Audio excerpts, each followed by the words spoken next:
We're talking about tissue hypothyroidism.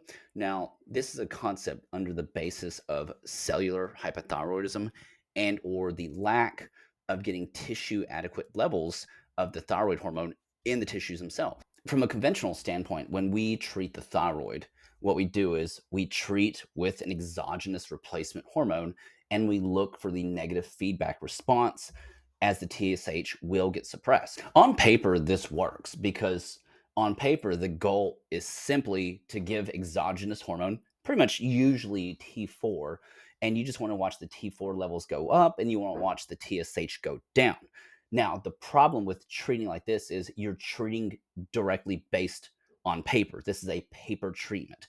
This is a numerical treatment. This does not take into account the patient's symptomatic response. If I were to treat or direct a response, a therapeutic response based on the TSH being suppressed, that would be no different than if I were to treat someone low T and put them on T and only look at the LH levels being suppressed without actually looking at the testosterone level or without looking at the symptomatic improvement in the patient.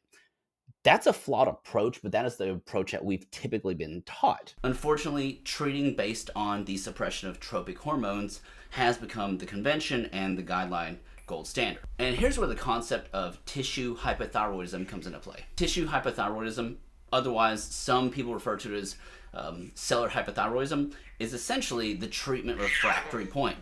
You treat the patient with the exogenous hormone, their levels look great on paper, the serum levels go up, the free levels go up. Yeah, they should be great, right? Should have symptomatic improvement, right? Because the numbers look great. But the problem is you're not getting any kind of symptomatic resolution. And that's because a lot of the hormone's benefits are exerted at the tissue level. And this can apply to both free T and or free T4. Some of this tissue resistance can be secondary to chronic disease, chronic dieting, chronic physical, emotional stress, diabetes, insulin resistance. The literature's shown us that if you have conditions like that, heck, even like chronic pain, like fibromyalgia, those conditions can reduce serum levels upwards of 30-ish%, and it's speculated it can actually reduce tissue levels somewhere in the ballpark of about 70-ish%. Long story short, what we've learned over the last couple of decades, which Dr. Grant's been wonderful at talking about, things such as the endocrinology of these hormones.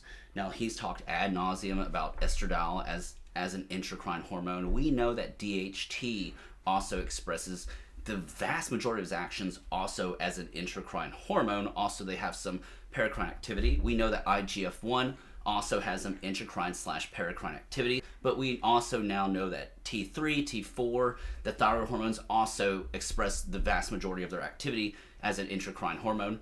And again, a lot of the benefits of the hormones come at the tissue level. So ultimately, the goal is to treat the patient symptomatically and not really chase the numbers.